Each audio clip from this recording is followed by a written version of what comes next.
Chloroplast में ATP के संश्लेषण को बताने के लिए एक परिकल्पना दी गई है जिसको कहते हैं हम रसोपरासनी परिकल्पना या केमियोस्मोटिक हाइपोथेसिस कहते हैं। प्रकाश संश्लेषण श्वसन की भांति ही प्रकाश संश्लेषण में भी एटीपी का संश्लेषण एक झिल्लिका के आर पार प्रोटॉन प्रवणता के कारण होता है, प्रोटॉन ग्रेडियंट के कारण होता है। यहाँ पर ये झिल्लिकाएं थाइलेकोइड की होती है। यहाँ पर एक अंतर यह है कि प्रोटॉन झिल्लिका के अंदर की ओर होते हैं अर्थात अवकाशिका या ल्यूमेन में होते हैं, जबकि श्वसन में प्रोटॉन माइटोकॉन्ड्रिया की अंतरा झिल्ली अवकाशिका में संचित होते हैं, यानी कि दोनों झिल्लियों के बीच में होते हैं और यहाँ इलेक्ट्रॉन एटीएस से गुजरते हैं। अब ये है रसोपरासनी सिद्धांत। अब ये प्रकाश तंत्र सेकंड है। यहाँ प्रकाश आता है तो जल के अणुओं का विघटन हो जाता है और हाइड्रोजन आयन मुक्त होते हैं, और फिर यहाँ भी प्रकाश आपतित होता है, तो यहाँ प्रकाश आपतित होता है, हाइड्रोजन आयन अवकाशिका में आ जाते हैं, ल्यूमेन में आ जाते हैं, और इलेक्ट्रॉन जो वहाँ झिल्ली पर उपस्थित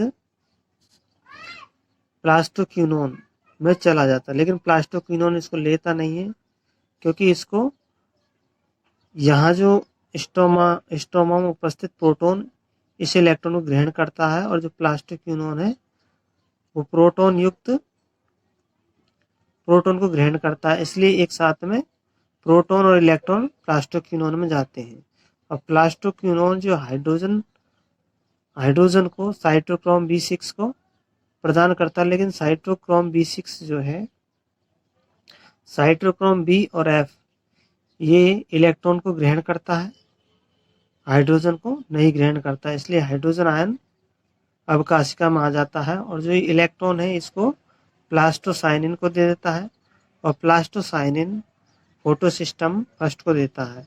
फोटोसिस्टम फर्स्ट पर प्रकाश आता है 700 नैनोमीटर का, तो यह फेरिडोक्सिन को दे देता है इलेक्ट्रॉन और फेरिडोक्सिन से होते हुए यह NADPH को NADPH2 में परिवर्तित कर देता है। तो इस तरह से हम देखते हैं कि बाहर 2 प्रोटॉनों की कमी हो जाती है और अंदर 2 प्रोटॉन बढ़ जाते हैं, इससे प्रोटॉन प्रवणता बढ़ जाती है। अब यहाँ देखते हैं कि जो इसके थाइलेकोइड की जो झिल्ली है इस पर एटीपी सिंथेटेज एंजाइम पाया जाता है जो प्रोटॉन प्रवणता को कम करने के लिए क्या करता है, हाइड्रोजन आयनों को बाहर निकालता रहता है, और जब बाहर निकालता है तो एटीपी सिंथेटेज के दो भाग होते हैं, एक F0 होता है और एक F1 होता है।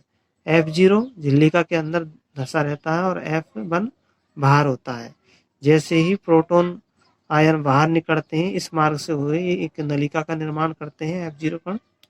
जैसे निकलता है तो एटीपी ऊर्जा के कारण F1 का संरूपण हो जाता है और यह एडीपी को एटीपी में परिवर्तित कर देता है।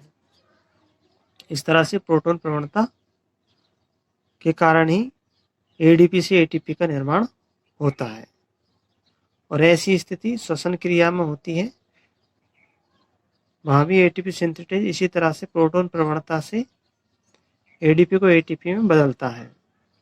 अब यहाँ जो एटीपी और NADPH2 का निर्माण होता है इसका उपयोग शर्करा निर्माण में कर लिया जाता है। तो इसका हम ये